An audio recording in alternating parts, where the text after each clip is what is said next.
आज किसी का मैसेज आया था कि भैया मेरे स्कूल के जो टॉपर थे उनको दिल्ली 5 साल हो गए हुए और उनका अभी तक सिलेक्शन नहीं हुआ, कोई एग्जाम नहीं निकला। तो अगर वो टॉपर होके नहीं निकाल पा रहे हैं तो क्या मैं दिल्ली तैयारी करने के लिए आऊँ? पहली चीज, अगर आप अपने घर पे तैयारी कर पा रहे हैं तो कोई जरूरत नहीं दिल्ली आने की, खर्चा बढ़ेगा। बाकी अगर अफोर्ड कर सकते हो तो दिल्ली आ सकते हैं, कोई दिक्कत नहीं है।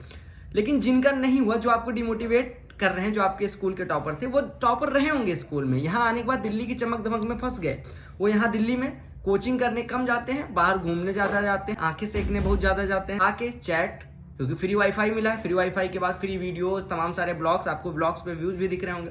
उसके बाद जब उनको पढ़ने का मन करता है तो वो बैठते हैं पढ़ने। अब पढ़ने बैठे तो क्या पढ़े, उसके लिए स्ट्रेटजी देखने लग जाते हैं और 500 स्ट्रेटजी देख डालते हैं। लाइफ ऑफ फलाना, लाइफ ऑफ ढिमका, life of IAS, entry of IAS, entry of excise inspector, entry of ASO, ये सब देखने में उनका टाइम चला जा रहा है। आपको 5 साल दिख रहा है, उसमें से सीरियसली मैं बताऊं कि अगर 5 साल मेहनत करने के बाद उनका सिलेक्शन नहीं हुआ तो आप डिमोटिवेट होने के बजाय आप खुश हो जाइए, क्योंकि आपका कंपटीशन उन्हीं 5 साल के वही टॉपर्स, जो आपके टॉपर्स थे, जिनसे आप पीछे थे, उनसे आप ऑलरेडी आगे आ चुके हैं, क्योंकि वो तो इन चीजों में फंस गए हैं। तो अगर आप केवल किताब खरीद के ले आए और देखें भी ना किताब, तो भी आप 80% भीड़ से आगे हैं, क्योंकि आप अपना टाइम तो नहीं वेस्ट कर रहे हैं, बाहर निकल के प्रेशर तो नहीं है 5 साल का। और अगर आप किताब खोलने लग गए तो 10% से और मान लो, यानी 90% से तो आपका कॉम्पिटिशन है ही नहीं। आपका कॉम्पिटिशन उन 10% से है जो दिल्ली नहीं, वो कहीं भी बैठे हैं, वो कोने में अपने कमरे में बैठ के पढ़ रहे हैं। जब 6 घंटे 8 घंटे पढ़ लेते हैं तो बाहर निकल के चाय पी आते हैं, थोड़ा मस्ती करके फिर से आके पढ़ने लग जाते हैं। तो कंपटीशन उनसे है। तो ये आपके जो 5 साल सीनियर वाले भैया, इनसे बिल्कुल कंपटीशन नहीं है और इनको देख के डिमोटिवेट ना हो।